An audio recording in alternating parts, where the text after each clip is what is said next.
Beautiful souls, welcome. I hope you guys are having an incredible day. Happy Easter Sunday for those of you that are celebrating today. Um, Welcome. Let's go ahead and get started. So let me go ahead and pin us. Welcome everybody that's in the Zoom. So great to see all you beautiful faces. And let me go ahead and open up our YouTube.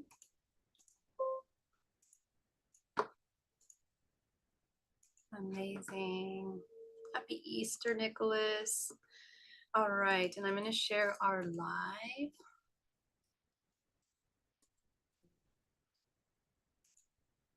Very good. All right, guys. Hello, welcome.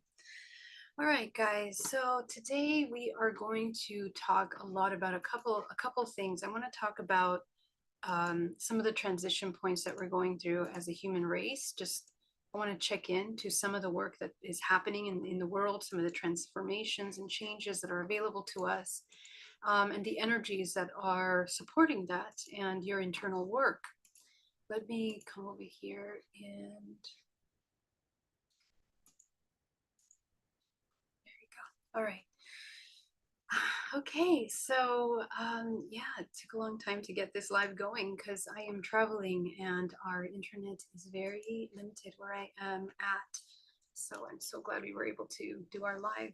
Okay, so I want to talk about Easter, giving the circuit the celebrations that are happening during Easter, mainly focused on life and death and resurrection and the concept of that. You know, symbolically, this is very powerful. For me, this is really the rebirth, and in terms of also the time of the year that we're going into spring now. We want to reconnect with the rebirth concept of ourselves. I think that this is literally the gateway opening, the actual gateway opening of how we are entering into this new year in a way that is deeply grounded and connected and clear about what is changing in the world around us and how we are supporting that change. And so, you know, we are going to go through some major transformations in the world moving forward. How do we support that transformation? Being okay with change, being okay with death, being okay with aspects of ourselves, discarding. One of the key terms and themes that came up this week is attachment, right? So how are we attaching to things, concepts, practices, ideas, parts of ourselves that need to kind of change or die, you know, little egoic parts of us, little desires that are taking us outside of our ability to expand into unity awareness.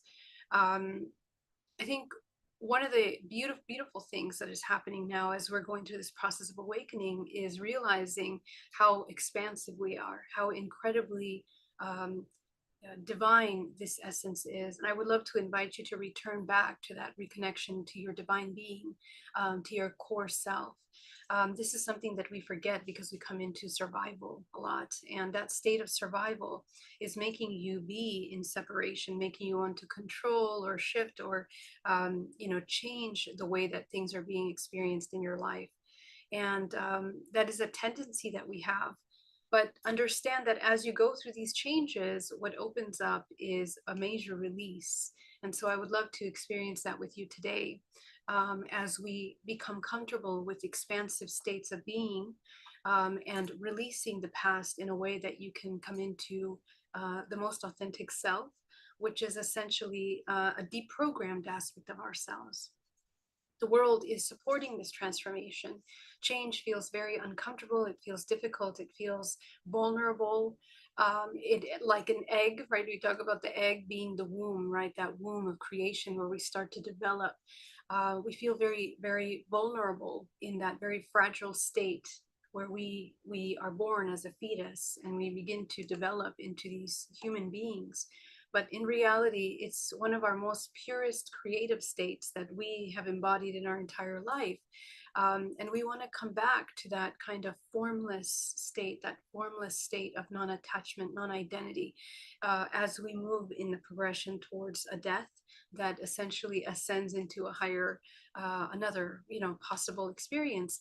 But in this life, the key is to focus on regenerating, allowing yourself to experience life and death in that cyclical form, parts of us dying, parts of us being born, and then being able to integrate those new parts of you that are being born, that are being manifested into the physical.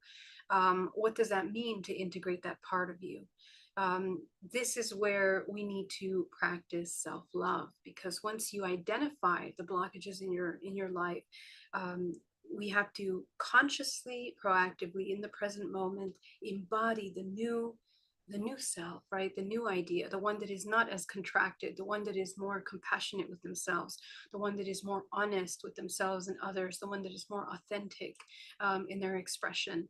And any parts of us that feel afraid of that new being, this is where love is the key to unify these new aspects of ourselves. That is essentially the integration process. And we're doing this both in the waking state, in physical realm, as well as in dream state. So how do we do that in our physical body? How do we sustain this spiritual energetic resilience to be able to hold space for this new aspect of yourself? The new aspect of yourself is always going to bring you back to peace, bring you back to harmony. It's going to bring you back to a stable state, a grounded state, I should say. Stability, well, we need to understand change is always occurring, right? So being okay with change, but in terms of a very grounded nervous system that is regulated, calm, centered by our own mastery of ourselves, our breathing techniques, right? Are we breathing into the solar plexus, bringing ourselves into a grounded state? Are we aware of our energetic body? Are we utilizing the energetic tools to bring us back into this vessel in this present moment? And then from there, consciously choosing our actions and how we are interacting with the world around us. So these are choices that we need to make, but only when you are aware, only when you're conscious, only when you're back in your body. So another major theme that we're kind of healing collectively at this time is being safe with returning back into the body, feeling safe being fully in this body and experiencing life through the physical body.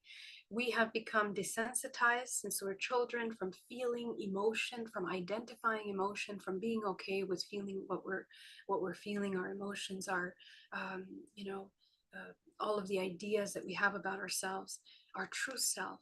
We separate ourselves from that in such a powerful way that we disassociate.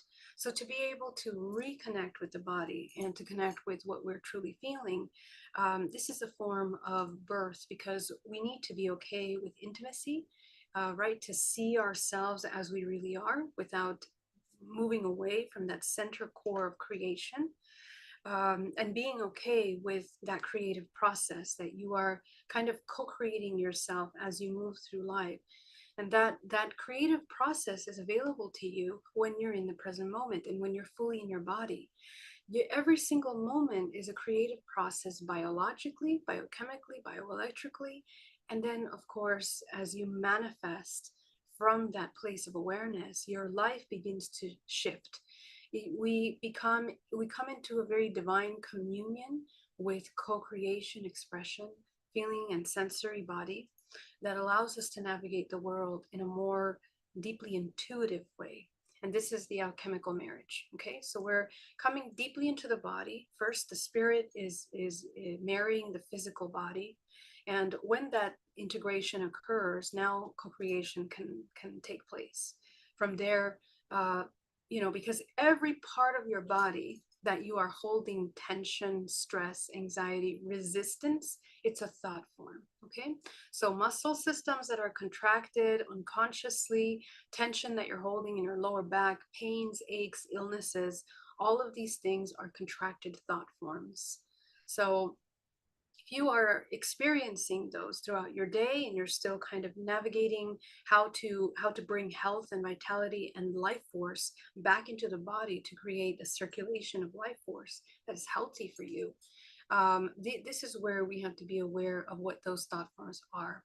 And how do we do that is by simply reconnecting and sitting with the discomfort that you are holding in your body, whether that's in the muscle system, whether that's in how you are, contracting and being in fight or flight, in survival mode, in your nervous system.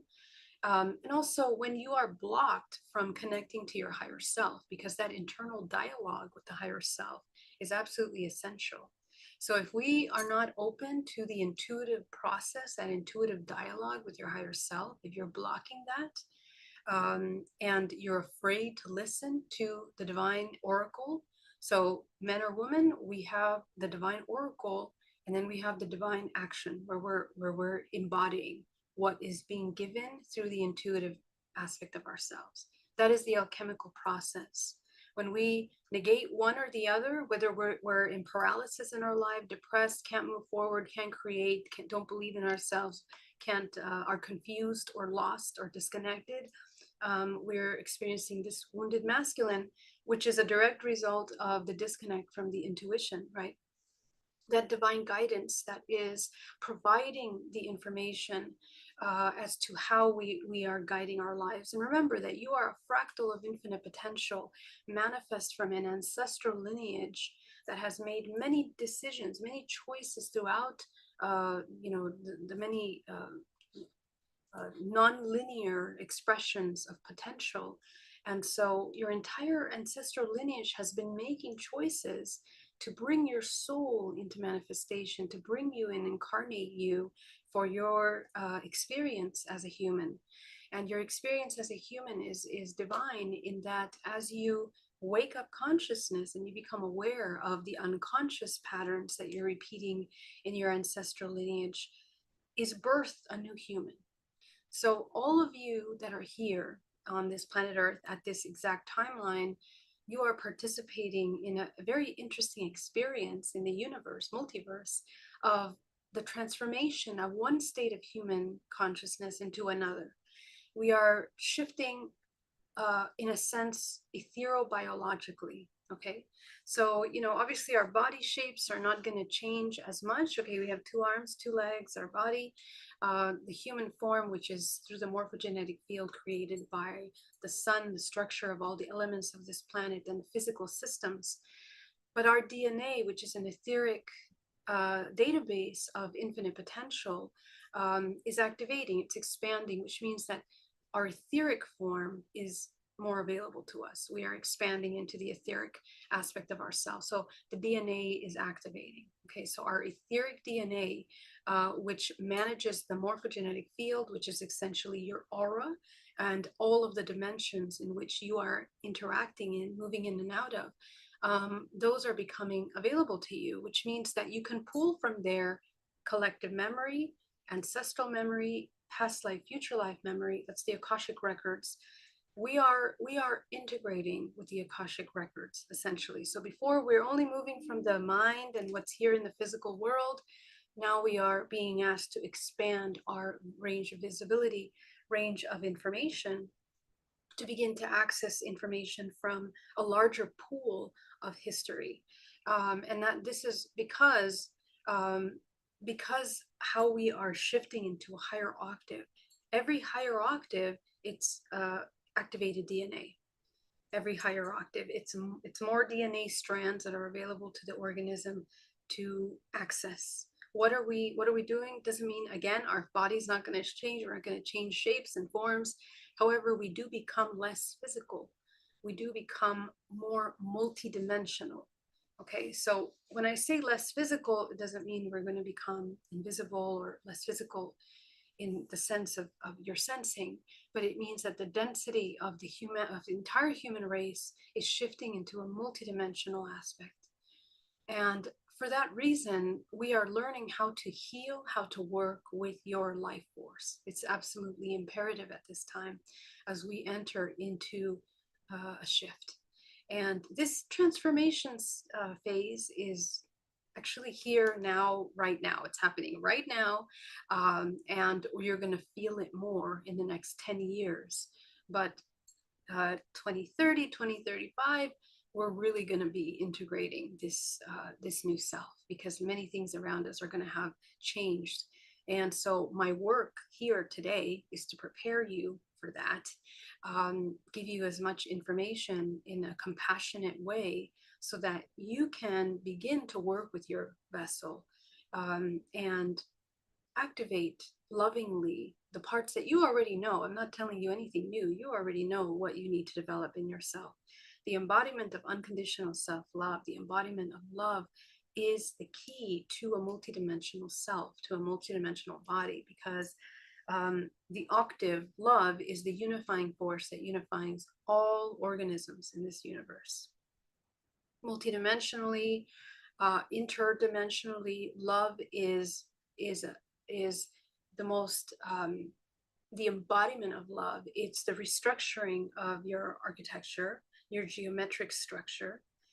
It is the restructuring of your life force, the expansion of your DNA, and the integration of the expansion of that DNA through your processing systems, right?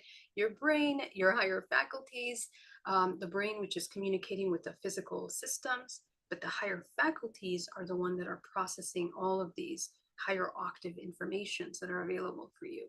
So your access into the Akashic records is important as well. And so I just taught a class on telepathy last week. What days is Friday, just 2 days ago. It was amazing. It was absolutely amazing. Everyone in the class was able to experience a telepathic communication. People are super intuitive. I did this class, I think, like 3 or 4 years ago. I did a similar class, and honestly, the results of this class were much more felt tangible. Like, people really, really were able to tune into things. And I see that in my sessions as well, right? Private sessions with my clients every day. Our intuition is more available to us. The question is that we need to allow ourselves to learn that language. We are learning a new language. In the same way that we are becoming a new human, we are learning a new language, which is the energy frequency language. We are learning to be still enough to recognize symbols, forms, their vibrational messages that are being delivered to us. We are learning how to intimate and to use our intimations around us to navigate in a way that is coherent, that is harmonious, that is congruent with our core values, right? So our core values being that of authenticity, and free will and co-creation. Those are some of the laws that we are really being asked to revisit and apply now. Because if you are confused with those laws, your growth process, your learning curve will be more painful. It will be more difficult for you, okay? So the more that we understand these laws of co-creation, and we allow ourselves to really sit down with ourselves, take time during your week to sit with yourself and to get clear about, who is your God? Who is your God right now? Is your God the material realm? Is your God the survival fear realm? Is your God manipulation? Is your God, a disconnect from your body, your emotions? Are we revering our fear of our old self? Are we attached to the past? Are we attached to a person, an identity? All of these aspects will need to be gently revisited as we move into this new human race, because, ladies and gentlemen, what we are turning into is essentially an advanced civilization. And, it's beautiful that we're able to experience this. Many of you, as myself, have experienced the birth of new civilizations in many constellations. We have been part of many advanced civilizations. We are part of those civilizations. So as we begin to kind of practice and be aware of our multidimensionality, we are recovering the memories of being in those planetary systems, in those advanced civilizations, as Pleiadians, Arcturians, Lyrians, whatever starseed memory you hold within yourself, you uncover that memory, okay? However, number one is that you recover the memory in this lifetime, okay? Because if you are only connecting to those aspects of you really can't. You're going to be blocked by filters of perception. You won't be able to actually see what's happening. Okay, so let's talk about in this lifetime, as we recover the memories, this ancestral memories that we are holding. within the body. All of that is a direct product, and also how to get to that information is through the emotional body. Okay, again, going back to being aware of what you're holding in your muscle system, in the memory of the subconscious mind. That is where we hold the key to unlocking your infinite potential. And the more that we unlock that information, this is where we enter into a higher state of consciousness. So let me open up PowerPoint here. And if you guys have any questions, please go ahead and put it in capital letters in the chat, and I'll be super happy to answer the questions.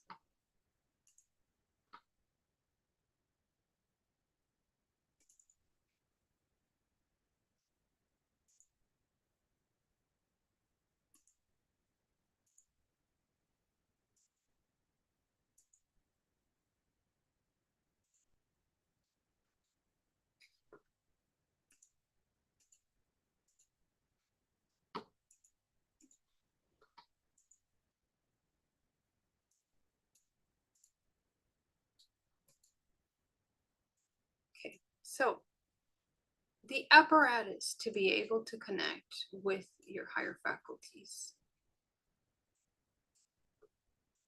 As we detach from the fear of creation, from the fear of your power, of your infinite potential, there are many systems in your body that become available to you. Okay. Number one aspect is as we learn to be safe in the physical body. So as you are returning back to your body. So right here, right now, are you grounded? Are you fully in your body? Okay. So if you are kind of floating up here or kind of disconnected or disassociated, or if your mind is in the past or in the future, you're not in your present. You're not in the present, and you're not in your body. The cultivation of being fully embodied allows you to activate the higher faculties of the body through the heart, the throat, and the third eye. I mentioned many times that the upper dantian essentially is the gateway to be able to anchor source into your body.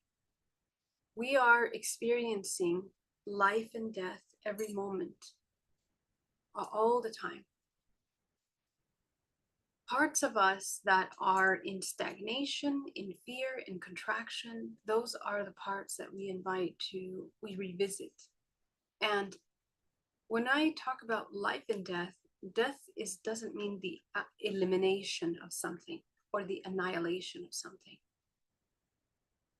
It means the transmutation of something. We are simply transmuting, because that's energy too. Our anger, our fear, our anxiety, our loneliness, our depression, our confusion, our feeling disconnected. All of this is energy. It's creative energy. And that creative energy is being channeled in a way. But remember that, you know, every energy, every emotion has a different range of frequency. And the lower, the heavier, the more dense the emotion, the wave pattern of that frequency is lower. Okay. So thankfully, because our energy body is processing and self-organizing this information, the creation time for a very low density things is slower. Okay. But it is very impactful. And when a very strong emotion, for example, anger or fear, is felt in the body, it runs through the nervous system of the body, creating biochemicals. And those biochemicals are triggering responses that will match that emotion. Whenever we begin to feel those heavy emotions in the body, like fear, depression, feeling lost, disconnected in any way, we are triggering a biochemical reaction in the body. And over time, we become addicted to these chemical responses. So we keep repeating and repeating, and part of our repetition of these emotions and these thought form states is our addiction, biochemical addiction, just like a drug addict to cocaine or to sugar. It's extremely difficult sometimes for us to break that pattern. The death that we have to go through is essentially no longer being addicted to this state. We are addicted to, which, okay, biochemically, it can be cortisol, for example, and that creates that stress, right? Anxiety, stress. Like we need stress in our lives. So we literally create stressful situations in order to feel stress. Now, whenever we have these kinds of biochemical responses that we create, we also tend to have parasites in the body. Parasites develop, okay, because you are such a powerful creator, and as I mentioned, you're creating in many dimensions. Parasites, which are entities that feed off of another, when you are not grounded in your body, when you're not home, when you're not here in this physical vessel, when you are trying not to feel your emotions, there are entities and parasites that do want to feel those emotions. In fact, they survive and they feed off those emotions. Those parasites are our own thought forms, but the way that they function in the etheric realm is in a parasitic manner in which they are exchanging something. Okay, so it's connected to our neurological system. These parasites in the etheric body, they're connected to the neurological system. They're connected to this nervous system and triggered biochemically. And they are fed biochemically because the chemicals that are in your body, not only do they secrete chemistry, but it's also energy that is being secreted. Okay, so the energy that you are secreting from your body essentially creates a force field around your body. And essentially your energy field is filled with whatever you are secreting the most. So if you secrete in your energetic body stress, anxiety, fear, and those biochemical secretions, not only do they affect the physical body and create inflammation. Okay, so why does inflammation occur? The entire body is protecting itself from constant, it's in constant emergency mode. So the body feels that it has to create inflammation because it feels that it's under attack. And then it has to send like all of this immune system is super in high stress, right? So white blood cells and the distribution, the blood flow, literally the blood flow through the body also becomes constricted. And then if you go to another quantum level into your DNA, the DNA begins to coil up, right? Coils up, knots up. So the secretion of these emotions is an etheric aspect as well. And what happens to a human body that is constantly secreting stress and anxiety is that their energetic body ends up having all kinds of holes. Okay, so these tears and holes inside the etheric body, which, when you guys come to have sessions with me, and we begin to imagine the bubble around your body, and you're like, oh, I can't see it in the front, I can't see it in the back. I'm having a hard time feeling it or even seeing it, right? So that's because you have not been in your body for such a long time that you're disconnected from the sensitivity of your physical body. And I already mentioned many times that your entire body is an organism of consciousness. So wherever you're disconnected, you are blocking away the information from that part of you. That's entire libraries of memory, multidimensional memory, are available to you through every single runway of this system. Remember that we have meridian lines in the body. Each of these meridian lines are connected to your chakra system. They're also connected to planetary systems. The open pathway in which life force is moving through these meridian lines is how expansive your etheric body is. It's also how activated your DNA is. It's also how you are able to access the Akashic records, okay? And how you are able to tap into this infinite potential, infinite information into your body. For what? For healing. Every single part of your body is connected to universes of information. So when you have illnesses or blockages in any one part of your body, you're blocking information. So that's why in healing, for example, in hypnotherapy, when you start to remember a past life where you were repeating some of these parasitic belief systems, let's say fear-based programs, and you have a lot of kidney complications in this lifetime. Okay, so the kidney is designed to process fear. So you go into hypnotherapy and you begin to recover a past life where, this actually is a true example from this week.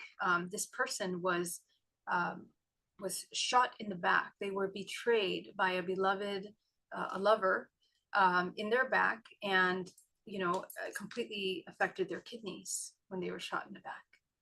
And it was deeply, deeply emotionally connected to that betrayal and that fear of not being able to trust another human and to create from that place.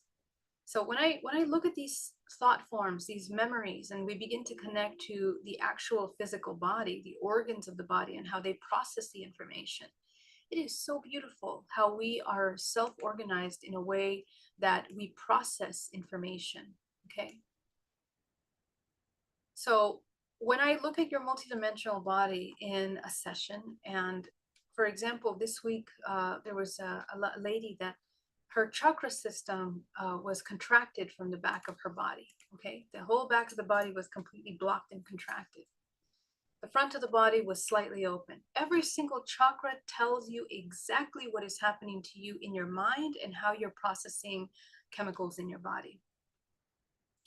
The more you connect and allow yourself to feel the emotions that you're running away from, this is where you have the potential of experiencing a rebirth in yourself.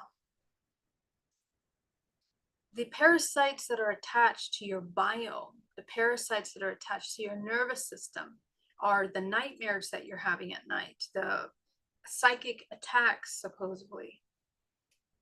And these kinds of illnesses, sicknesses in the body, they continue to happen until the human begins to feel okay with opening the pathways of life force, of creative life force, to their organism. And once they feel safe in their body, once they're able to ground fully in the body, then all of these symptoms start to dissipate. In fact, in the present moment, as you ground yourself, you'll notice that you have less pain. You'll notice all of a sudden your flu is not really affecting you and constricting your breathing as much. Why? Because grounding and connecting to the Mother Earth, your mother, essentially, you are a cell of this organism, Mother Earth, is opening the pathways of infinite life force that regenerates, heals, restores your energy system. So as we block, as we unblock, these blockages in our physical body, we open up memory. That's what it is. The bioelectrical system of memory is available to you as you heal this physical body, as you expand into your multidimensionality. So the recovery of memory, the recovery of the many lifetimes that you've existed in this realm, and your purpose of your life is pretty much encoded in the memory of what you're holding in your body. So let's talk about the death process of some of these blockages in the body. As I mentioned, that when I talk about death, we're not talking about the elimination or the annihilation of any one thought form. It is the integration of that thought form. Number one, accepting. Okay.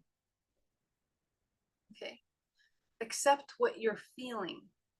Accept your thoughts about what you're feeling. Accept your resistance to what you're feeling. Accept your denial of what you're feeling. If you are in a constant state of resistance, of contraction, of denial, of what you feel in your body, You are your worst enemy. You are your own abuser. You are abusing this body because we want to reject ourselves, the way that we perceive things, what we're experiencing. And that is the quickest way to be easily controlled by the external into escapism. One of the interesting things about the incarnation cycle is that the incarnation cycle in this world invites you to come into cycles of repetition, because that's the nature of this construct, spiral. It's a spiral form. In the beginning of the creation of the yin and the yang, remember the yin and the yang is the form of showing the duality of this experience, but none of those things are separate. They are interdependent energies that are absolutely necessary in order to maintain harmony. In the creation of the universe, when we first emerged from the source, there was the all. It's the infinite ocean of infinite potential. And when the first breath was taken from that infinite potential, it was in the form of a spiral. The spiral is the cyclical manner in which systems of experience, of experiential potential are available. So that spiral form then creates this universe, multiverse system. And the key isn't this idea that you are in a prison planet, or you are just simply in a school, or you're just learning, or you're punished, or you're in hell. All of these ideas that some people have about our existence in a three-dimensional realm. It's a temporary experience of separation in order to experience this contrast. And the process of transmutation, or the process of change, is the process of transmutation. All you are doing through that spinning cycle of breath that we have, the regenerative system, is recycling energy. You are recycling energy. That's why it's not good or bad. The black and white of the yin and yang does not represent good or bad. It represents harmony between all, the harmonious balance, the harmonious ebb and flow, the harmonious exchange, like a wave in the ocean, that it's moving, the ebb and flow of that ocean. And the ocean, the waves are spiral. It is this regenerative system of things being brought and then taken in, brought and taken in. So the transmutation process is a bioelectrical process in your physical body. The transduction and that occurs, that bioelectrical transduction that occurs when you feel a strong, heavy, deep emotion of, let's say, anger. That's a major bioelectrical charge. Feeling and accepting and allowing yourself to feel that emotion allows you to open up all the times that you have been resisting that emotion before that moment.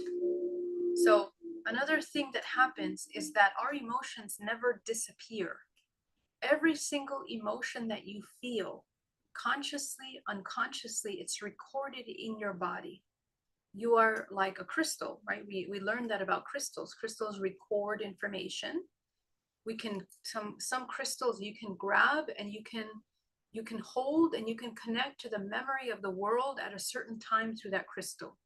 You can be transported back to the time in which that crystal existed in the 1500s, and then you begin to pick up the memories of where that crystal was, what it was around. It's the same with trees. Trees are recording ecologically its environment through history. World history is recorded in trees, in the rings of a tree. Okay, so these are just very basic models to help us understand this magnificent memory, bioelectrical memory system and how it manifests in the physical body. Your physical body is essentially that recording system. And every single emotion that you feel that is a product of a thought form is recorded in your body biochemically, through your muscle system, through the fascia of your body, and etherically in your body. This is where everything begins to accumulate. Emotions that start biochemically, as I mentioned, produce energy. That energy is a vibrational frequency that is stored within the etheric body. So energetic hygiene, that's why, once again, I've been saying this so many times about energetic hygiene, how important it is. The clearing of your energetic system is the recovery of your memory, because you are a bioelectrical organism of consciousness. The transduction process and the transmutation of changing a lower form emotion into a higher, what does that mean? It doesn't mean that you're just denying what you're feeling in that moment. Actually, it means that you're expanding into that emotion. The lower, every single emotion has many layers of memory that are encoded in that emotion. So if you are feeling anger, for example, in your physical body, the anger is an accumulation, okay? And whenever we don't have our needs met over long periods of time, whether that's as a child, or whether that's, through years and years that you've been suppressing your needs, the human has all of that recorded in the body. And so we have to, in the healing process, what's going to happen is that you're going to revisit the many layers of those many times that you suppress the emotion. In each of those layers is memory. Bioelectrically encoded in your energy field is the memory of the events that have occurred that have triggered that emotion over and over and over and over and over again. The beauty of this incarnation and the reincarnation cycle is to break the cyclical pattern of separation, right? When this universe came into its breath, into the spiral form of cyclical memory, how do we become one again? Is by reunifying and breaking those patterns of unconscious repetition. So when we transmute an emotion, we are understanding the emotion. Number one is allow yourself to feel, acknowledge the emotion in your body. Feel the emotion through your physical body in order for you to understand how it moves in your body. Why? Because you'll notice that every emotion, it's going to take you on a little journey in your body. First, you'll feel it in your chest. Then you're going to feel it in your throat. Then you're going to feel it in your solar plexus. Then you're going to feel it in your root chakra. Okay, so every part of your body is holding a memory where you've repeated feeling that way before. This is important because this is how you learn to uncover much more expansive memory. This is the activation of your DNA. As you go into those memory pools and you open up the events that have happened in those parts of your body and those emotional databases, you begin to understand what is available to you. As you begin to observe from a neutral perspective those experiences, the transmutation process is for you to expand your limited perception from those moments that you felt that emotion. Because when it's happening in the moment and you are not grounded, you are not in your body and you're not grounded, this is where we get taken off guard, right? So we don't know how to respond. We don't know how to reply. We are lost. We are confused because we're so disconnected from ourselves. That is the definition of trauma. Anytime that you did not know how to respond to a trigger, we become disassociated. And the body continues to store all of those experiences in the physical body. So The transmutation process of feeling the body first and acknowledging the emotions. So let's say this person feels anger. Then underneath the anger, it's, let's say, what do we do? Anger. Then it's resentment. Let's say it's fear underneath that. Let's say it comes into a deeper rage underneath that. Then feeling of things being unfair. Then feelings of betrayal. Then feelings of disconnect, loneliness. Okay. Right now, we exposed an entire timeline, a story of how we got to where we are feeling today. Each one of these little emotions have many memories attached to them, where we have repeated, re-traumatized ourselves, re-experienced the disconnect from ourselves in order to traumatize ourselves. As you get to the root, you begin to understand where it first originated. And this helps you magnificently transmute this emotion. The transmutation process is a process of expansion. As you see yourself the first time, you begin to realize, oh, the first time was mom. She wasn't there. She wasn't available. She was busy all the time. She didn't have time to give care or need or attention to me. So what I had to do was, suppress my needs in a very deep way. And I couldn't speak. So, I just stored it in the body throughout my being a baby. And then when I became an adolescent, I learned that speaking what I need was not welcome or convenient, right? Then as a young adult, I was afraid because of all the previous trauma as a child. And so our relationships become blocked.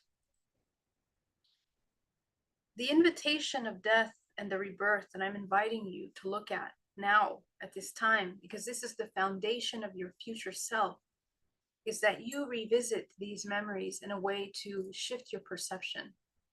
And as you find yourself, that little child that was not able to speak your needs, come into right order. What is right order? You are going to be the first one in your generation ancestral lineage to be able to look at right order and have the opportunity, the free will to embody that right order.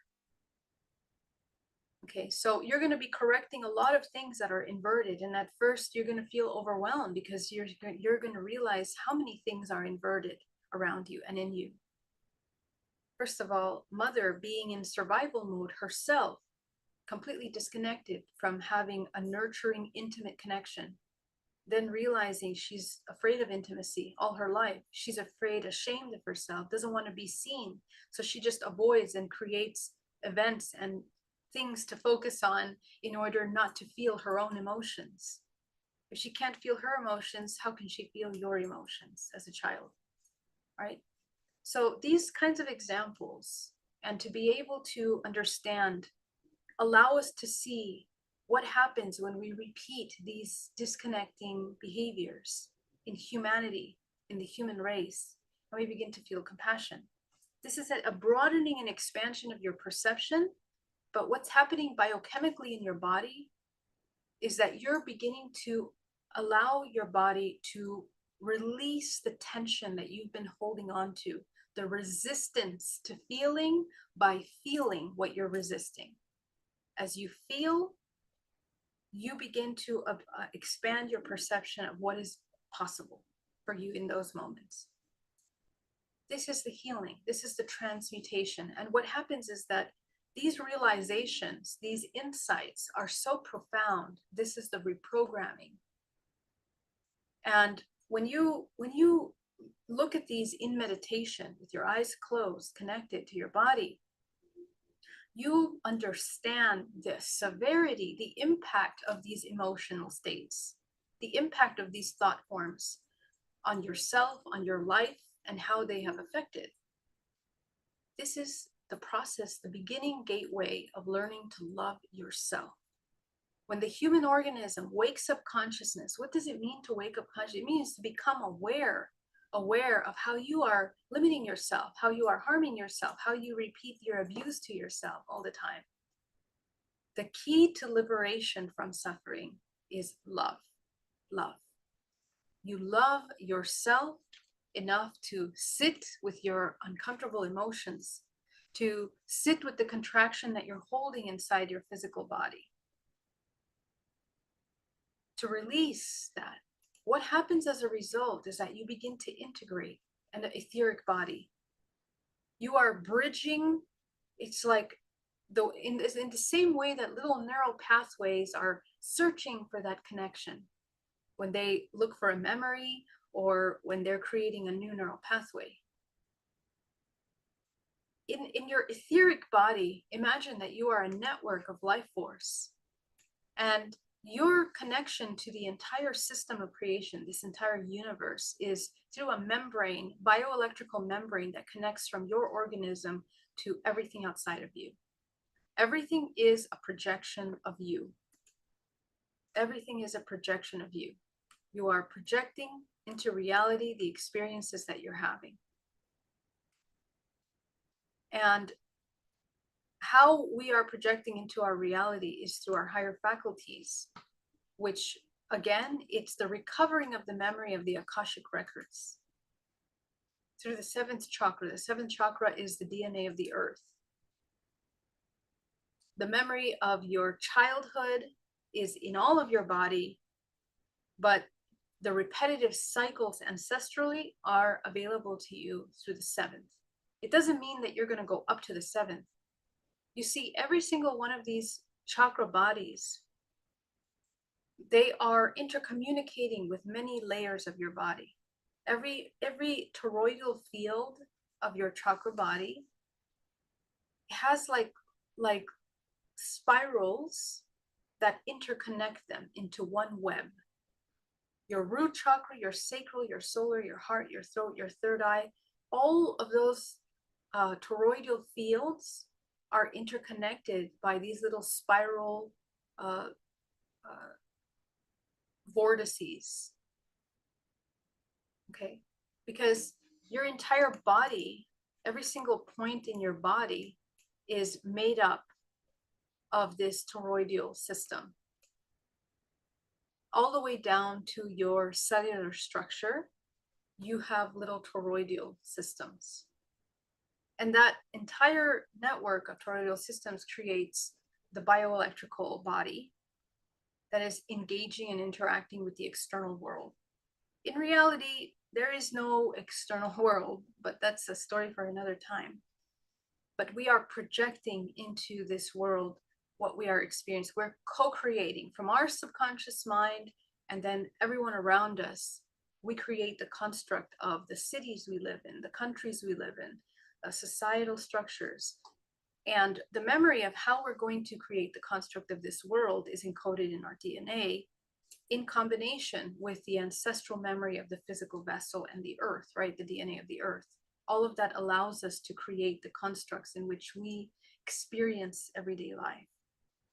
So the invitation is to understand what you are manifesting, what you are creating. As soon as you come back to your body, as soon as you ground in your body, you can shift what you are experiencing next.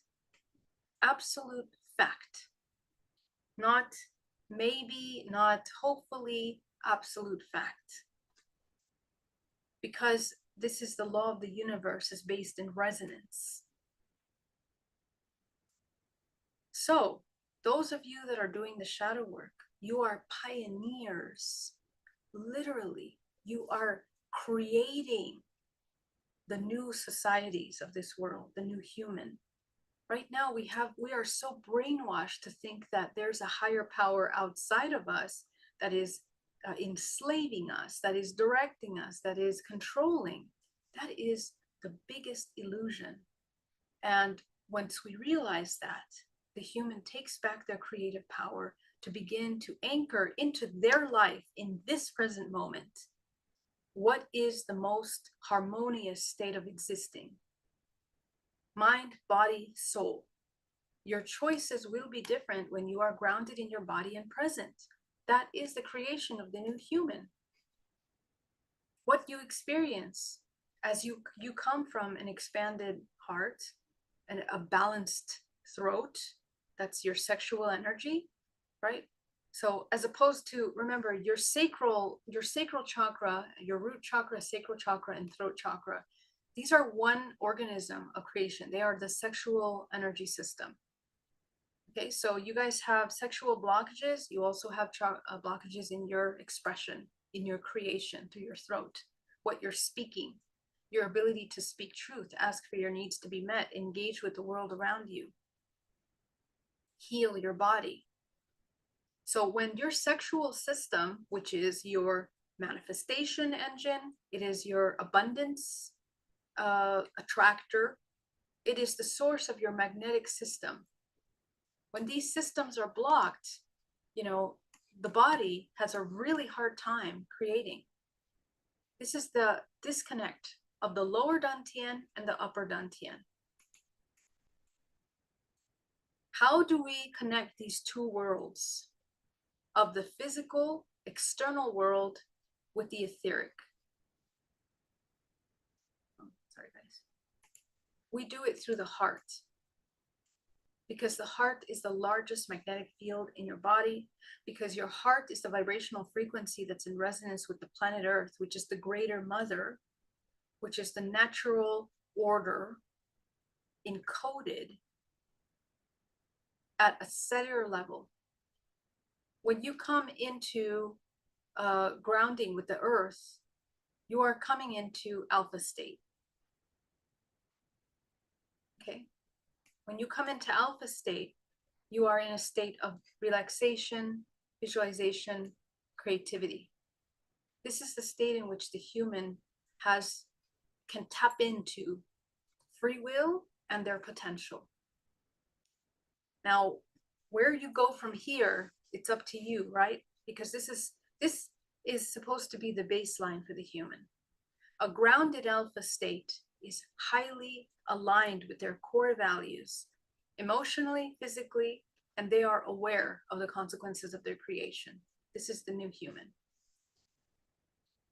So when I invite you to imagine an energetic body connecting your body all the way down to the center of the earth, you are connecting to the earth, you are feeling the earth through your body, aligning yourself with the vibrational frequency of the earth.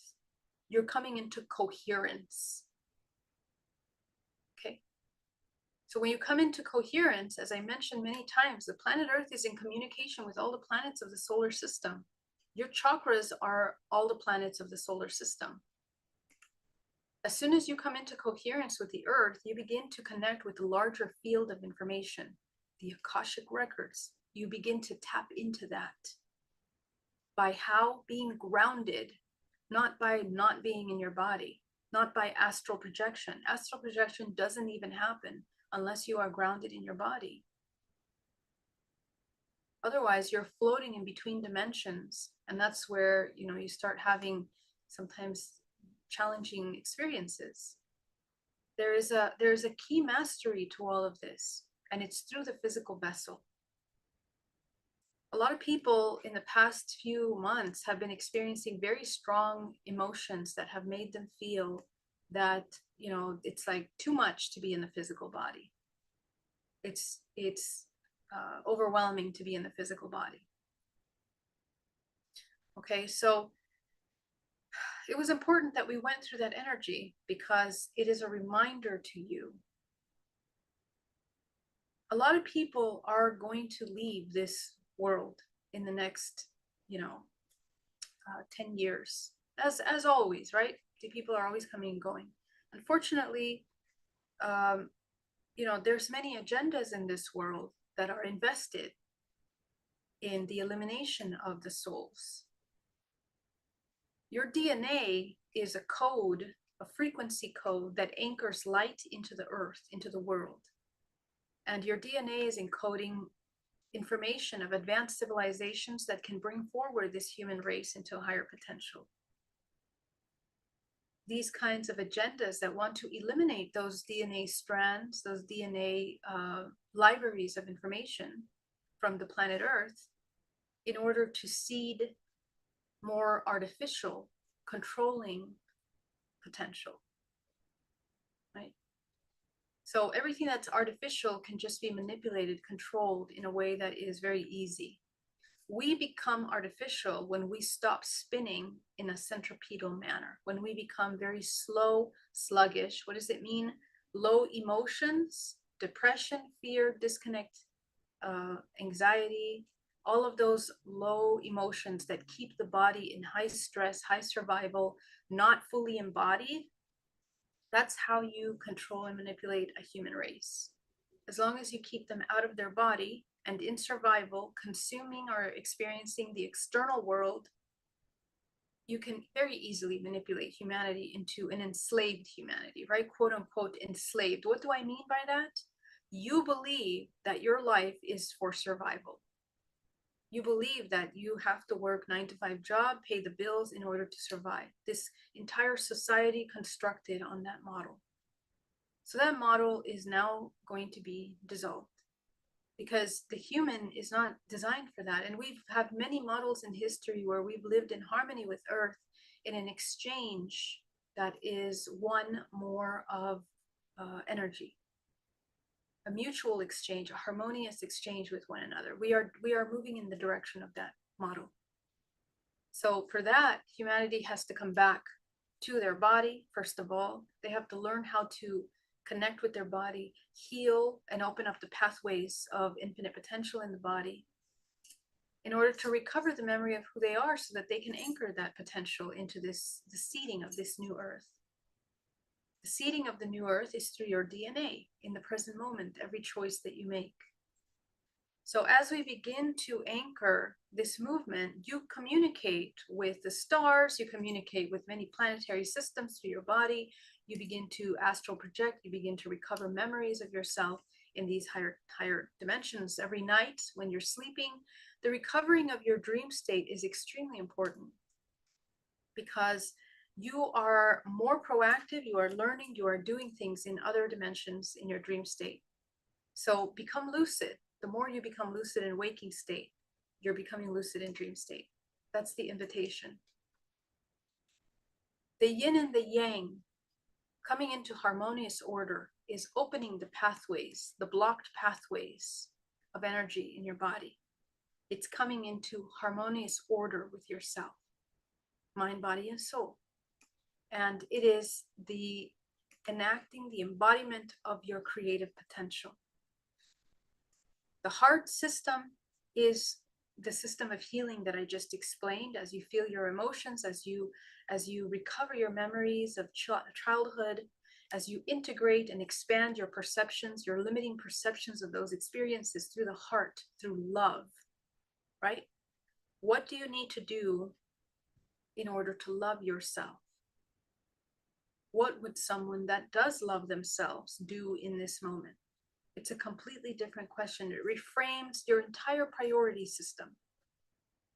So this is where we are creating this state of harmony within ourselves, in which we are communicating in a deeper way with the earth, with our physical bodies, in order to activate higher faculties, your intuition.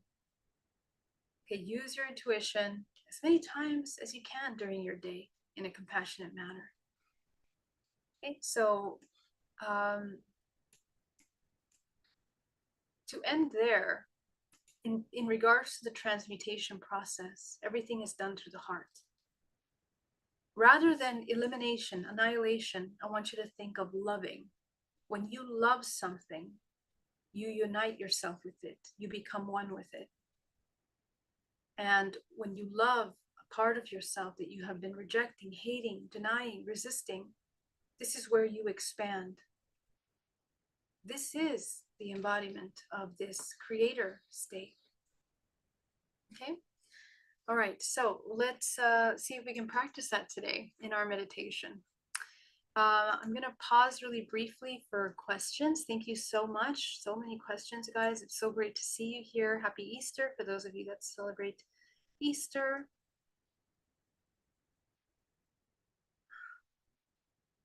Philip says, slowly working through all of my physical blockages, getting back to more constant flow state. Thank you. That's incredible.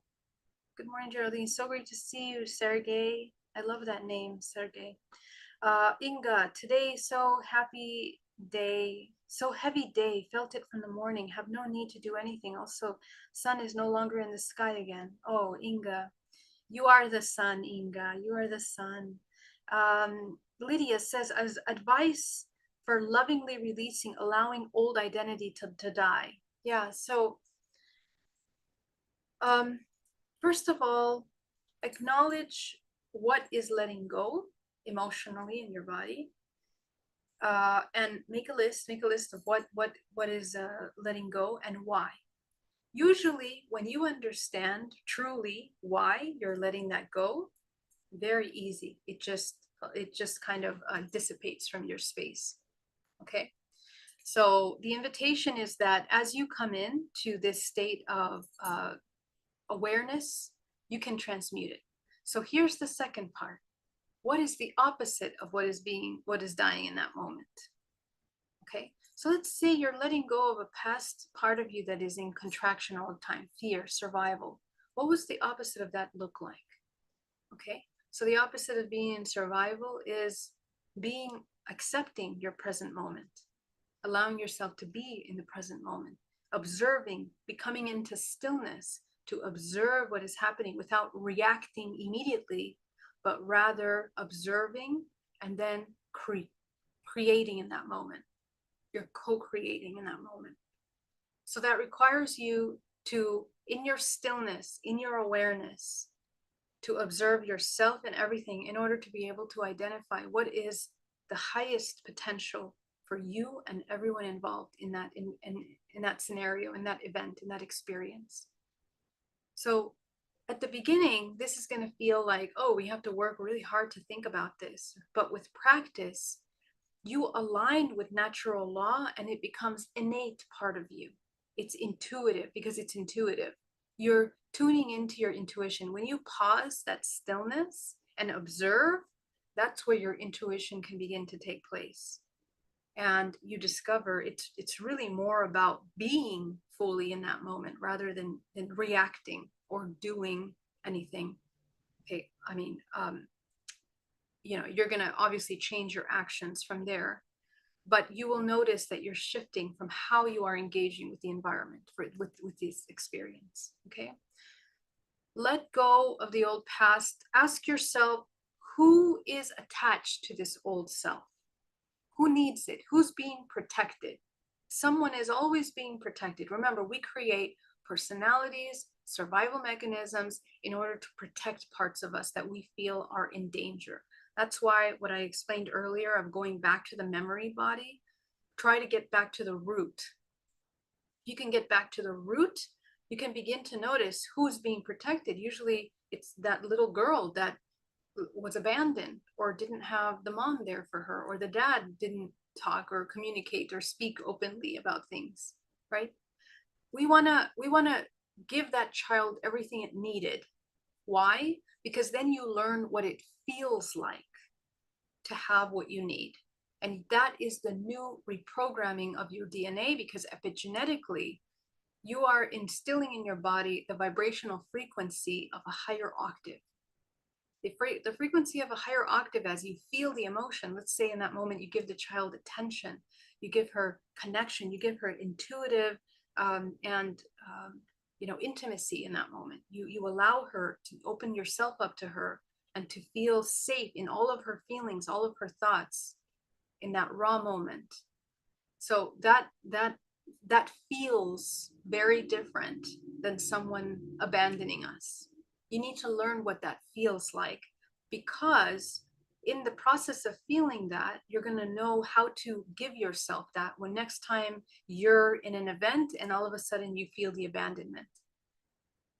You immediately, and this is how you become, the alchemy is that you're becoming centripetal to centripetal. That's how you do that.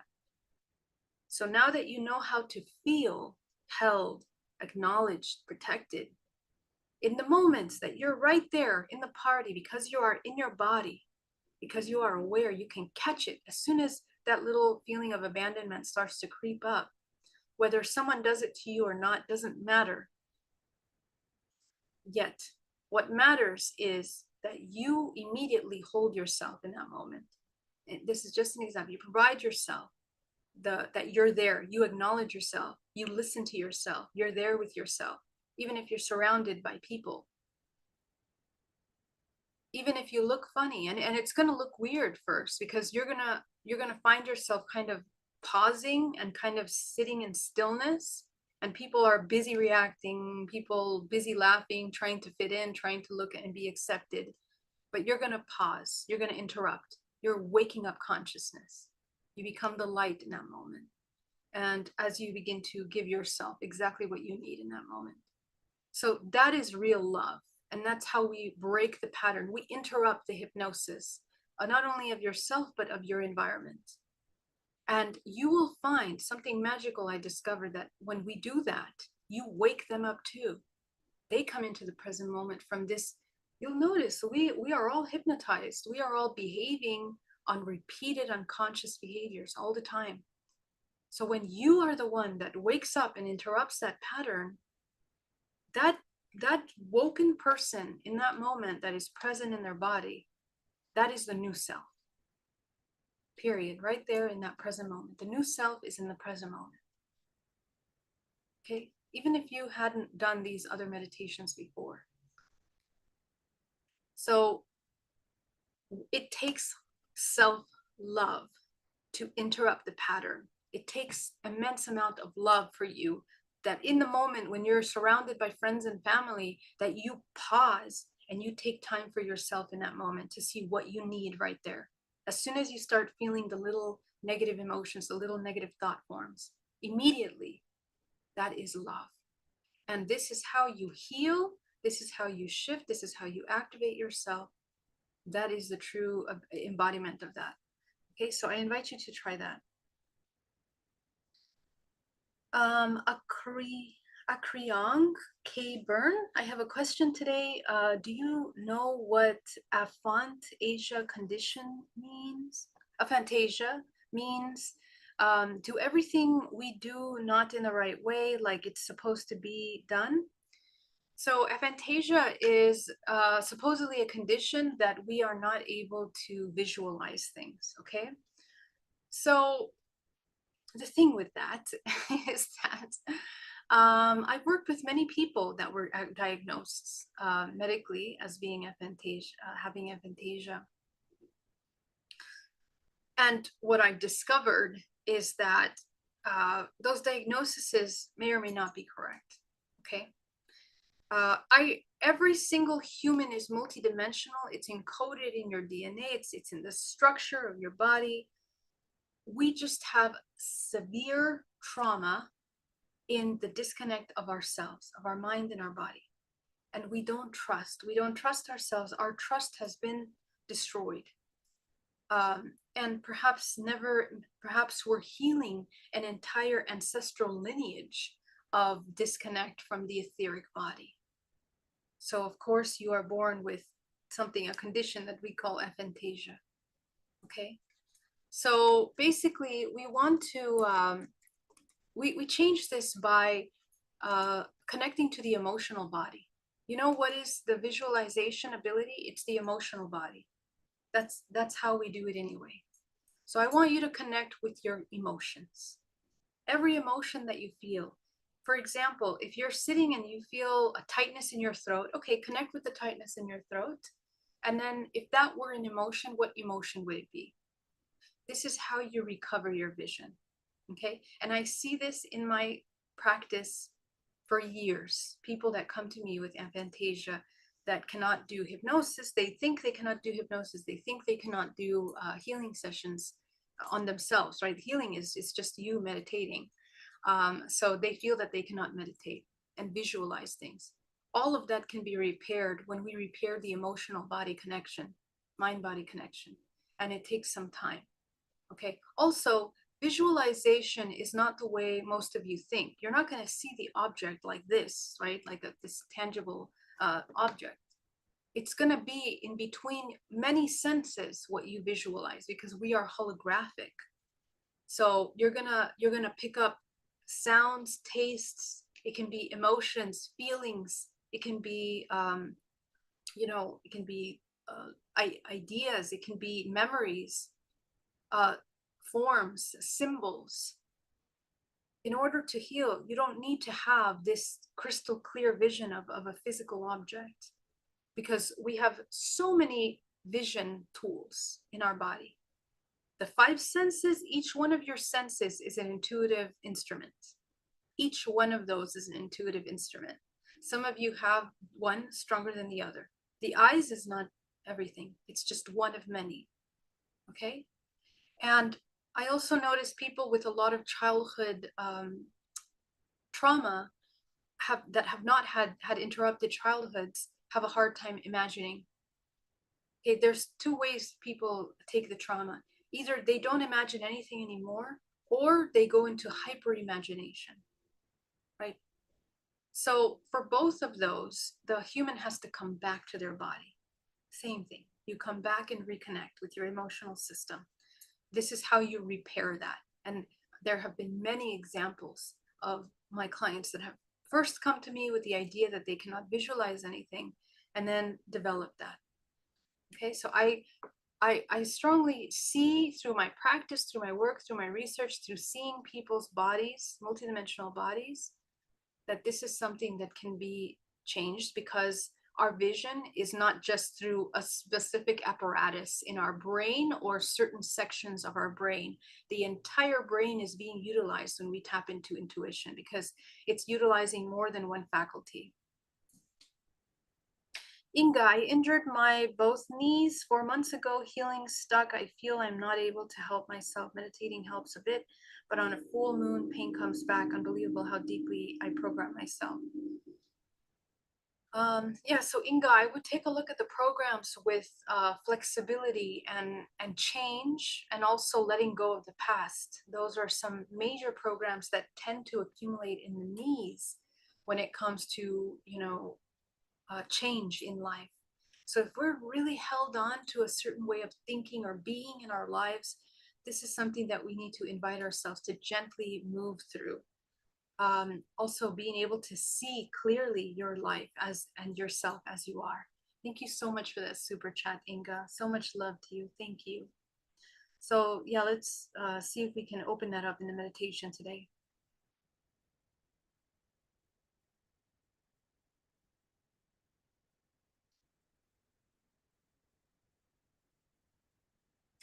Philip, thank you so much for that super chat. Much love to you, Philip. Thank you. Okay, guys, you guys have a lot of questions. I'm gonna pause for a moment and I'm going to go into the meditation, and then we're gonna jump back into questions, okay? You guys in the chat also have a lot of questions.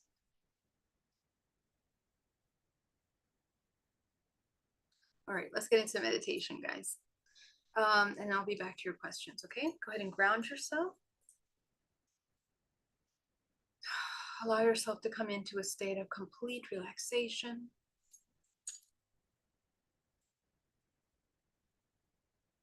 Breathing.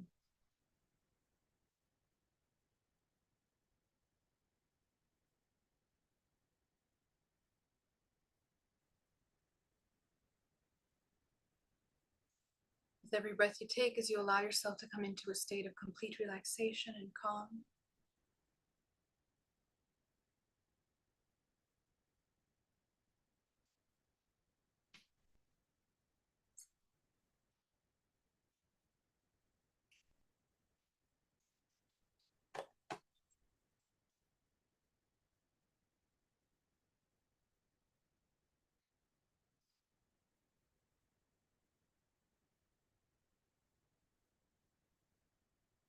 Go ahead and connect with the center of the earth.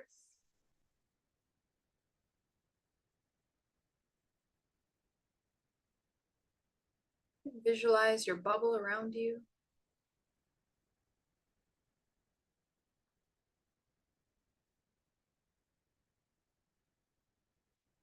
Completely enclosing yourself inside of a sphere.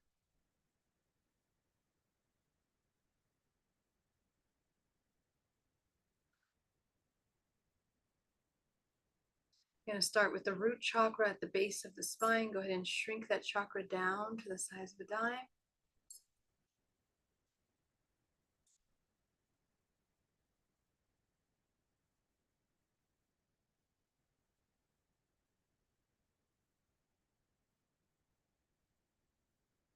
sacral,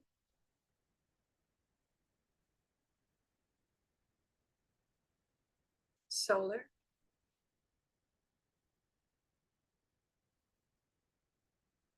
heart expanding,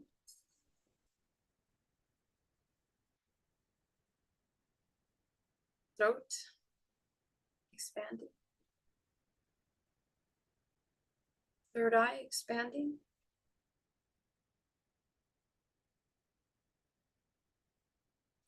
activate your crown,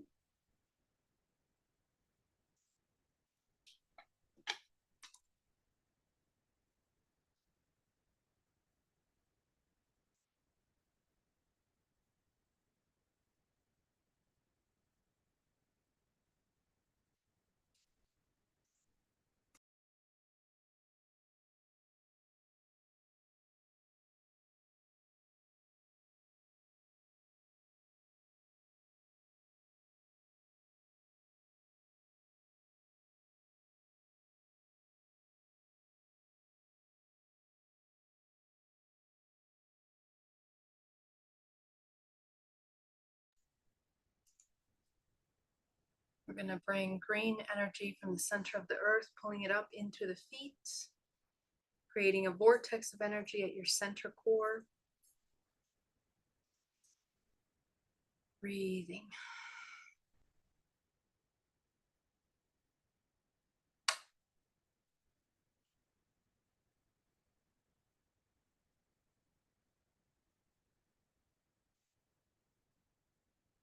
From source, go ahead and bring down a powerful wave of gold cosmic energy down to the crown of your head, combining with the green earth energy.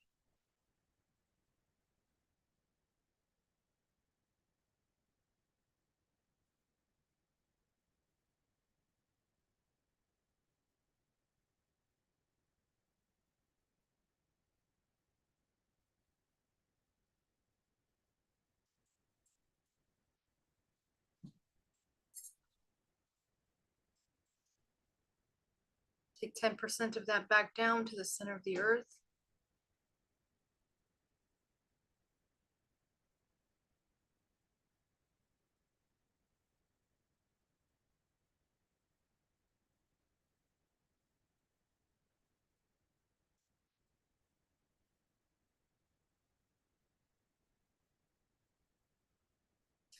Take 80% of that up your spine from the crown of your head, coating the outside of your bubble.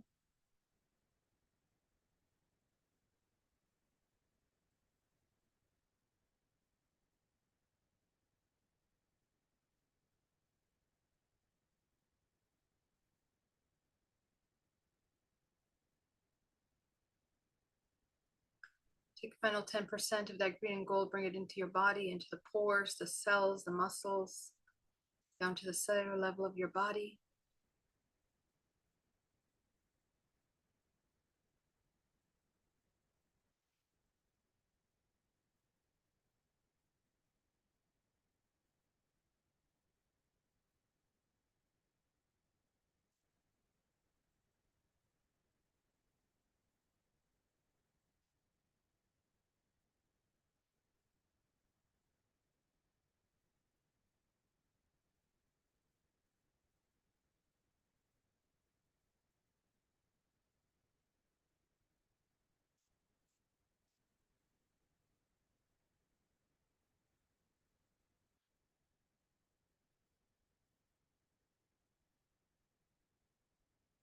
Begin to observe over the past 24 hours the most triggering experience.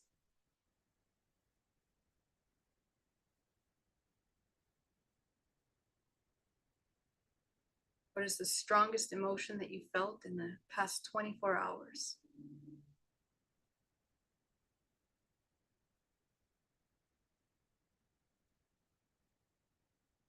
The most triggering emotion.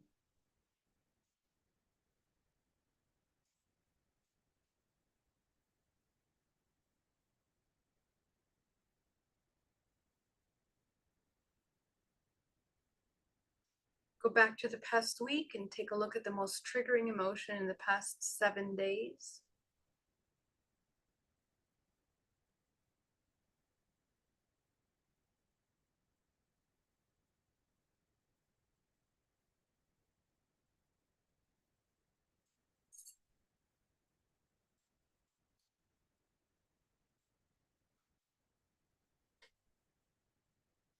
Allow yourself to be absolutely present with that strong emotion. Go ahead and notice in your body how it feels to feel that emotion. Even if it's just a little tiny feeling, you're going to be present with it and it's going to become stronger in your body.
As you're completely present with that emotion, go ahead and name out the emotions that start coming up.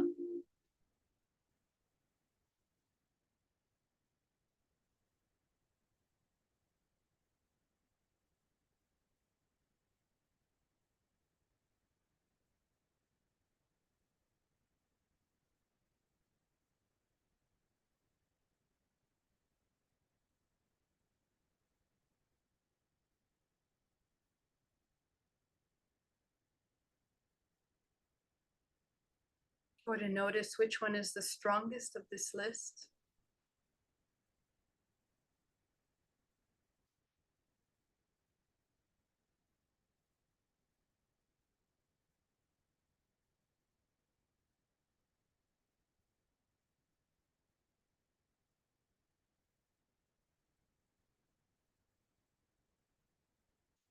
As you observe this emotion in your body, notice the emotions that start coming up. Name them out.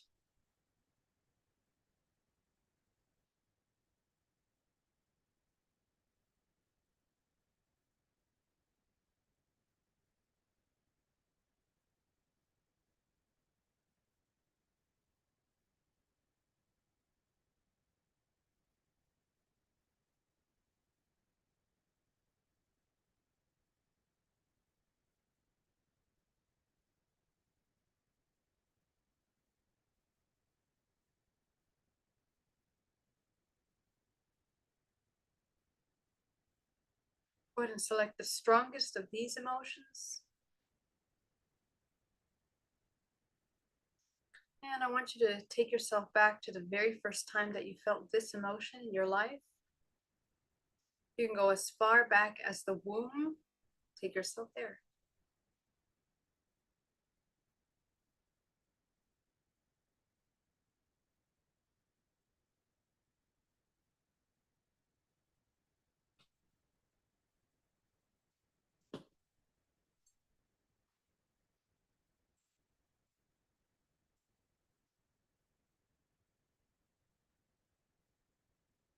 Go ahead and see yourself there in the scenario, the event that's happening. I want you to watch yourself very carefully. Just observe what is triggering you in that moment.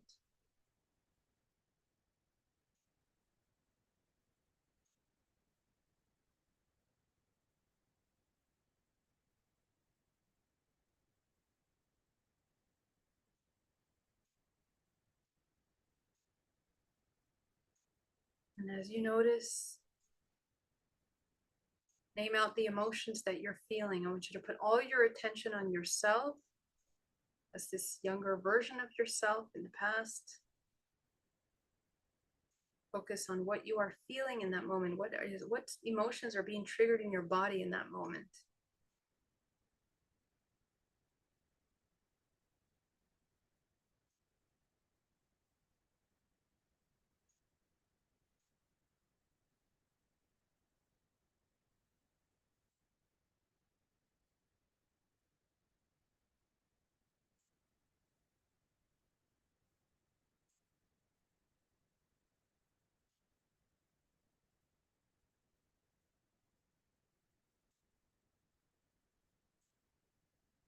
Just begin to observe the strongest emotion in that memory. I want you to notice, what is it that you need from the person you're interacting with that is triggering you? What do you need from this trigger in order to no longer feel this way?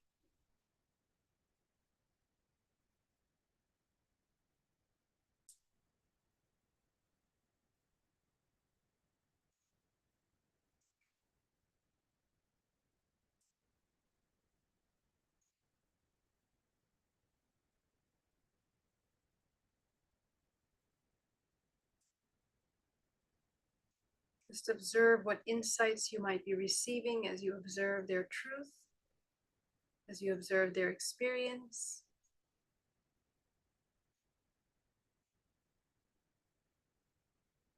Allow yourself to come back to yourself and just ask yourself, what is it that you need in that moment in order to no longer feel this way? What do you need in order to not be triggered in this way again?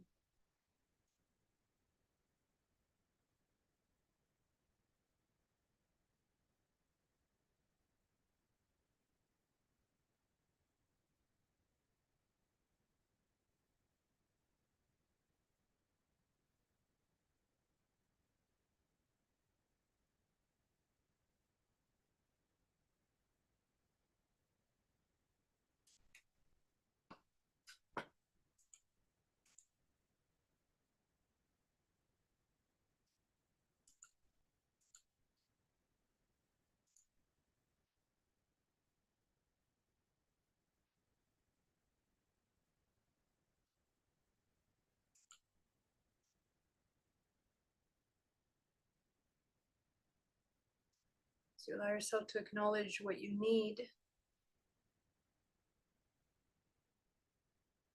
Just gently observe how many people are able to provide themselves this need. How many people meet this need in themselves in your life around you. Growing up, I want you to observe if you've had models of this need being met in your life. I want you to notice the impact of that need not being met in your life and in others' life.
Also ask yourself what belief system is being formed as a result of these experiences repeatedly. What belief system about yourself and about the world around you is being created.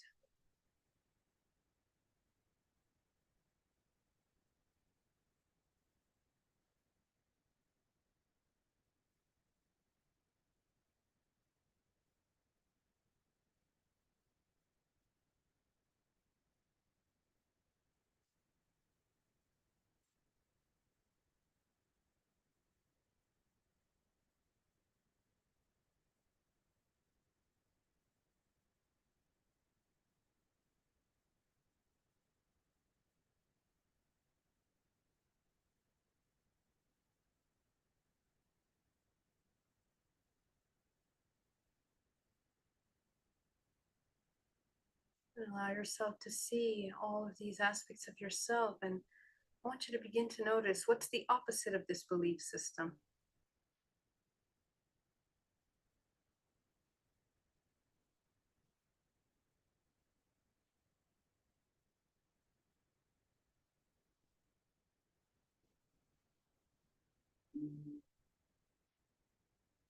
Notice how you're repeating some of these same behaviors in your life now, today.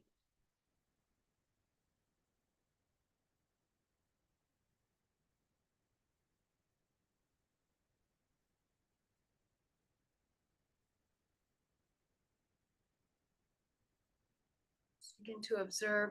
A lot of you might feel your nervous system really act up. A lot of you might feel your muscle system, the fascia, beginning to kind of expand from its contracted state. Just observe what you need in order to no longer repeat this pattern in your life.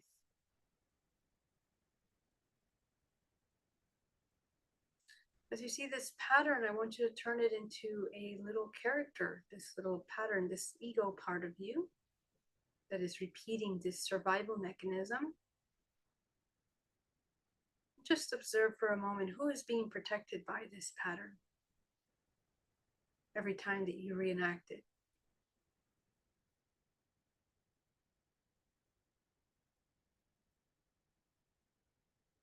And just see if that's true.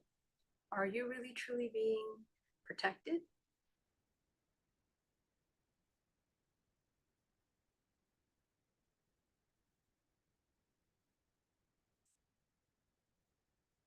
Allow yourself to see all the fractals of your life that have repeated this pattern in your life or keep repeating it now.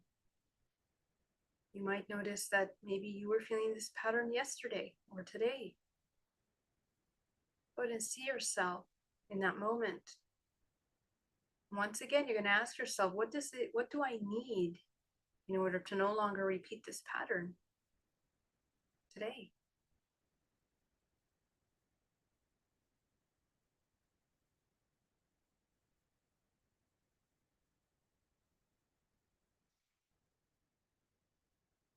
By the time you realize this, you will begin to experience a powerful release. It could be with a sigh or a breath.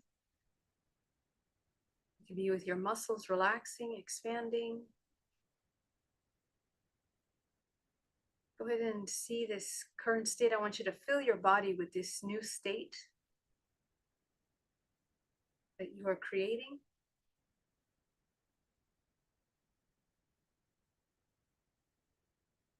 Allow each of your fractals, if you were to turn this need into a color, what color would it be?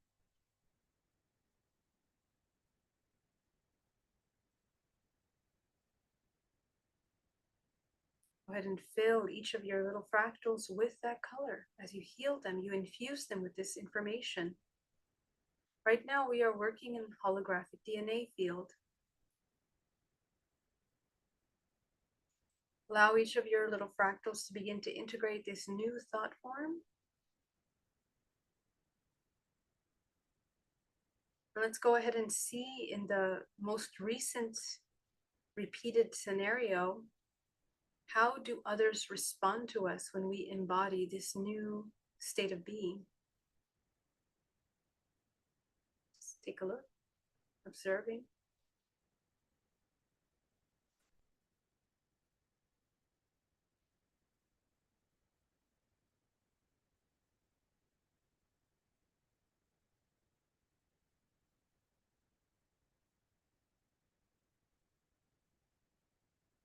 Notice what emotions come up. If any of you felt any level of anxiety or fear as a result of needing to change or embodying the new self, I want you to turn that fear into another little ego. It can be like a character, a cartoon character, or just give it a form and just notice, what it looks like, this part of you, this archetypal part of you. Some of your little characters might be hunched down, might be curled up, might be in fear. Just observe what is happening to that little fractal. that is afraid of the change.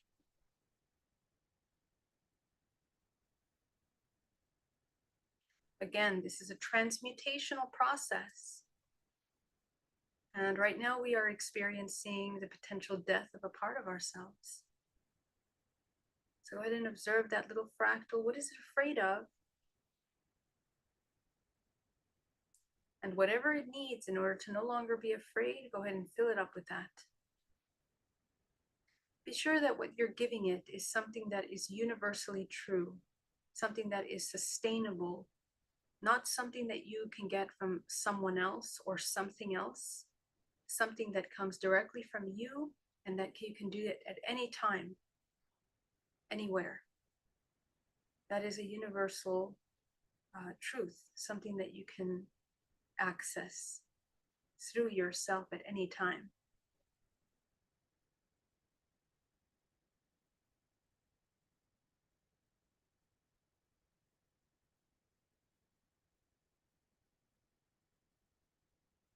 Go ahead and integrate all these little fractals of yourself, merge them into one self in front of you. Just notice how you have changed, what is different with you now. Inhale deeply, take that part of you into your body.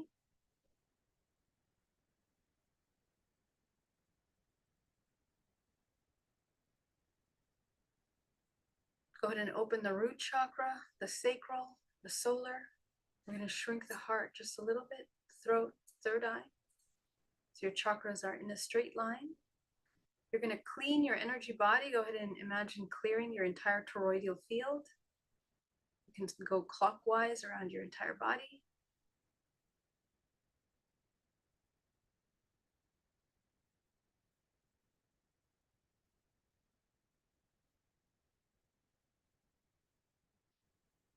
You are still running earth and cosmic energy through your body. So use that to push this debris out of your field.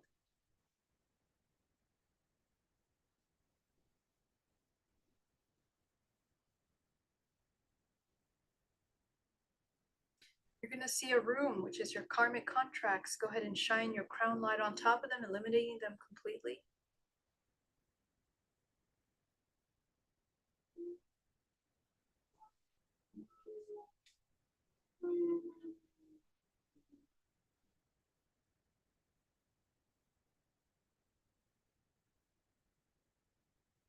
You're going to go into another room, which is full of the shadow people. Shadows, entities, attachments, parasites, people, places, things that no longer serve us or that don't have our best interest. We're going to shine our crown light and dissolve it from our space. These are all thought forms, fractals of ourselves that we're holding on to.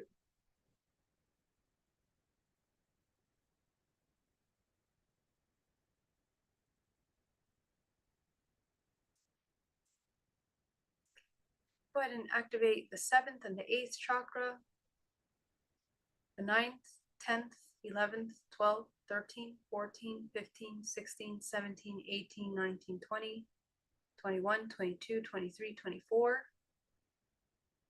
Activate your 24 light bodies. Above you is a powerful white light of source. Bring that white light down like a pillar of light down through all your chakras, into your crown, to your heart, down through the perineum, into the center of the earth. You're going to see a pillar of light through the front of your belly, out through your back, going around the perimeter of the earth, creating an access point at the center of your physical body of light. You can expand that field all around you. Expand your crown body bigger than that.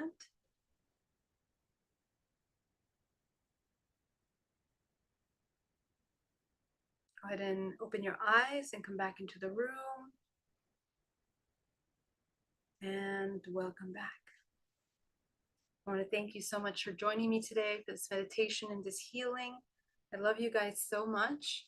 I'm going to jump into a few questions that we have before we end today's class. Brian Bell says, you mean literal parasites like worms? Not speaking metaphorically. Yes, I'm speaking literally. You know, as you know, our physical bodies are, you know, we're multidimensional. So A lot of people that have parasites in their body actually have a lot of emotional unresolved issues. And whatever parasites we are holding in the biome, it's connected to the emotional, um, traumas as well. So what I've noticed is that when we heal those emotional things, we also can easier release these parasites from the biome. Our eating habits will change. Addictions to sugars, for examples, can change. Many things like that. Nicholas says, when is the next telepathic class? Next month. I will send out a notification. I'm probably going to be doing it. What is it? Oh, today's May already. Oh, it's going to be May. So probably May 22nd, I think should be our next class. 22nd or 21st. I'll schedule that and send it out to you guys. Erin, how and when do I start this process, and how often? Also, how do I connect with my Akashic records? Do I do this all by myself? Absolutely. So yeah, so basically just what you did today. Today you started that process already. So if you can meditate and learn how to clean your energetic body and just connect with yourself and create stillness, come into the observer, into the present moment, you're already doing the work. All of these things that I'm talking to you about, for example, the connection to the Akashic records, your starseed lineages, these are things that become available to us organically, naturally, as you do the work. But number one thing is the shadow work. That's the number one foundation.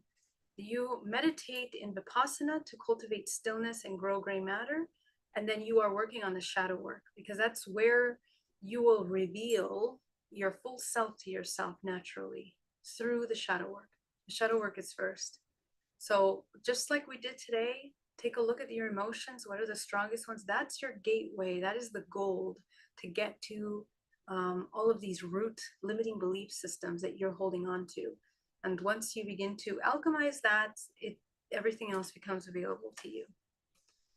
How can I start healing the body when I am aware pretty much everything is in a state of imbalance in a smaller or higher degree? For example, do I start with the microbiome, fascia, parasites, general detox, nervous system, body is in half freeze? Nope. Emotional body, trauma work, again, shadow work, that's the foundation. I mean, if you know that you have parasites and it's affecting your life, you need to get medical assistance, go get medical assistance, go get support, get that taken care of. When we are disconnected from our bodies for a long time, yeah, we're going to end up in the hospital. We're going to end up with medical emergencies. And we are going to need support. All right. We need to bring the body back into balance, because we have become that disconnected to our physical body. And there's no self-mastery. So we have to bring the body back to a stasis at minimal. If you have some severe illness, do not deny taking yourself to get the help that you need, okay? The support that you need. Of course, you guys know all these things. Come into eat healthy, exercise, sunshine, meditation, breathing, all these natural things that are just bringing us back into right order are the foundation of activation of our intuitive abilities, So start with the basics. Allow yourself to tune in to what you need to nourish the body, mind, and soul. And from there, you can work on the shadow work, the emotions. Okay, so very simple. And if you have a hard time even doing that, bring yourself into the present moment. It's that simple. In the present moment right now is your healthy self, your healing self, your emotionally stable self. So that is the invitation. Christian, thoughts, incredible as always, succinct. Thank you so much, Christian. Love you. Thank you for being here. Question, in summary, what is the shadow work, the best practice to identify and resolve issues? I hear this often in my experience. Thank you. Yes, so I try my best to explain that. It's exactly what we did in today's meditation. Feel the emotions in your body that you're resisting. Take a look at everything you're resisting in your body. And as you feel it, notice what comes up. And from there, integrate your fractals as a child. And I mean, at this point, when I say these things, I hope they don't sound redundant. But, the shadow work is basically shifting your limiting perception that you've created as a child during the trauma. You're shifting the perception. When you see yourself in that moment, so I don't know what memory you had today, but if you saw yourself in that memory and then you saw the person triggering that emotion in you, okay, what are you repeating? Chances are you notice that you're repeating something that was revealed to you today. And the to embody self-love, how can we now consciously, lovingly not repeat that pattern that our parents have done to us as a child and that we now are doing to ourselves and maybe to our loved ones as well? That is the shadow work. That's the transmutation process, that you expand your perception from the one that's the victim into now becoming the perpetrator, into becoming the empowered self, right? And the empowered self is the one that is just watching mindfully in the present moment as soon as those little triggers start to come up again. That is the alchemist. You have become the alchemist. So yeah, I hope that answers that question, but let me know if you need some more clarification. Simona, I've done the shadow work, body doesn't heal. Well, Simona, here's the thing. Okay, couple things about illness, okay? Let me see, the illnesses that you're talking about here. Yeah, so parasites are sticky things to get rid of, but if you have done detoxing to get rid of because sometimes we have like very serious parasitic infestations that we need to clean out, right? So make sure that you're aware of your sugar intake, all those things. Watch your health, watch what you're eating, but what you're going to want to eat, because you're going to go through phases, is going to be triggered by your emotional state. So that's why the shadow work is important. Are we loving ourselves? If you've done the shadow work, have you replaced all of those belief systems with deep integrated self-love? Are you loving yourself deeply? Are all of your actions supporting your self-love, mind, body, and soul throughout your day? What you're eating, who you're interacting with. Another part of it is, do you continue to have parasitic relationships?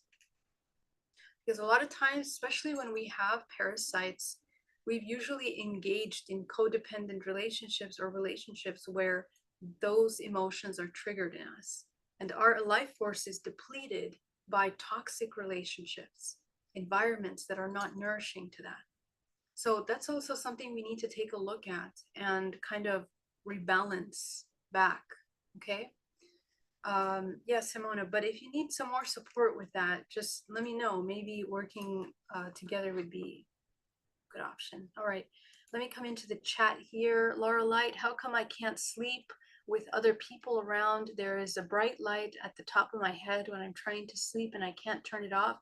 It feels like my energy body is staying on high alert. Yeah, so we are light, and when we're about to sleep, that's when we see the light body more than anything. So have you tried going into that light as you sleep? Because that's your light body.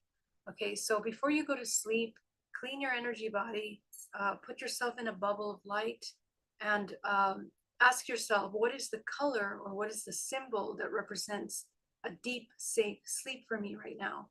Put that up into your space, and that'll allow yourself to go into a more restful environment. Also, fill your house with golden light. So if you're in an environment with a lot of people, in the space that you're sleeping, allow yourself to create golden light around your space. We always are 100% in charge of our environment, but we forget that we are. Okay, so allow yourself to really come into your power, your creative power. Know that you can anchor your awareness in the present moment and love yourself enough to meet those needs. Like, I need to rest right now. So talk to your body. We've had all this activity today. Now we're going to sleep. You're going to feel safe. I feel safe, because if you see that light and you feel afraid of that light, or you're not sure what it is, or it bothers or triggers you somehow, of course the body's going to be on high alert. So we need to come into union with all parts of ourselves, with our lights, with our vision. Trust yourself. Come into deep trust with yourself. You have full mastery enough to be safe in your environment, create an environment of safety, and do what is necessary for your body to heal, to sleep, to rest in a state of safety. Okay. Inga, thank you so much for that guided meditation. I'm so happy to hear that. Kathleen, I was shocked by my grandmother came up. I realized she wasn't emotionally strong or stable. I took on as a child that burden as if I was the cause of it. Wow, amazing. You see, these are the things that I love about this work, because precisely you begin to realize how you've been repeating that, right? And so, we learn to have compassion for those people around us that, we're learning from as children. And hopefully we discard the idea that we are a burden, or that we have to take that on as part of ourselves. As children, we take on things and we believe it's us.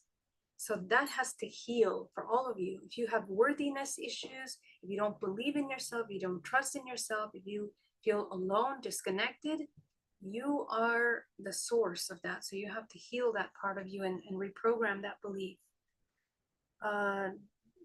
Joe, if you were in a good place emotionally, one shadow work practice I use is to audio record myself as I go about my day and then listen to it. I have to go slow and be gentle. It can be a challenge. That's great. That's a great technique to observe yourself. Awesome. Laura Light, how do I stop being codependent? When I start seeing someone, my mind is constantly overthinking with them and I struggle to come back to myself. It's exhausting, 100%.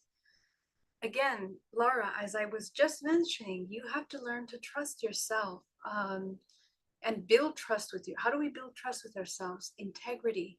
Integrity is how you build trust with yourself. Integrity with what? With your core values, right? So what are your core values? Your core values that you are in your authenticity. If your core value is to be authentic, and you know that your authenticity is the key to your freedom, your health, your vitality, everything, that has to be your priority, your authenticity. So in this present moment, be aware of yourself. What are you feeling?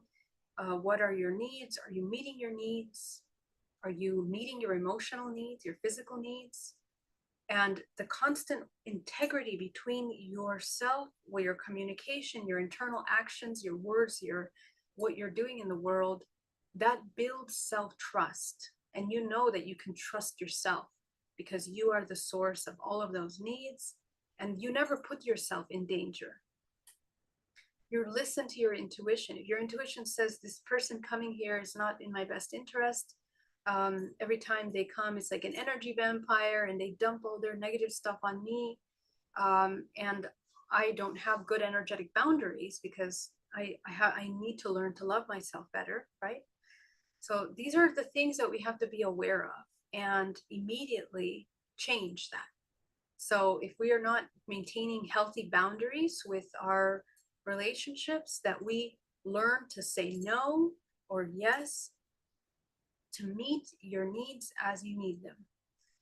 And so, this is a work in progress. A lot of us that have come from strong cultural backgrounds, in our communities, in our families, we're taught to, especially as young kids, to pay attention to the needs of the elder or to of the parent, and to completely let go of your needs, right? To just be there. And that's a pretty profound trauma. We learn to be pleasing to people. We learn to do whatever they need or what they like in order to be loved, in order to be accepted, approved. So to be centripetal and not deplete your energy, you are the source of your approval. Do you think what you're doing right now? Do you approve of your actions? Do you approve of your words? Do you approve of your belief systems? And don't be lazy. Don't think about quick, easy approvals based on general norms. This is where the shadow work comes in. If you've done your shadow work, you're breaking the repetitive patterns that are causing you suffering and others suffering. So in the present moment, you're aware of that and you're not repeating those unconscious things. that is to come into right order, right? And that's how you know to have proper boundaries, because you understand the difference between, codependency and interdependency in a healthy manner. Okay, so codependency means that we give away our energy, our power to external. And to be interdependent means that you are a creator, you are a source of your experience, and you meet your needs. So that's the difference. Okay. My YouTube froze on me. Beloved souls, I'm so sorry, I cannot see. If you guys have more questions, unfortunately it closed, but I think we've reached our limit for today. I love you deeply, and I wish you a beautiful week, and I can't wait to see you next week. All my love. Have an amazing day. Bye.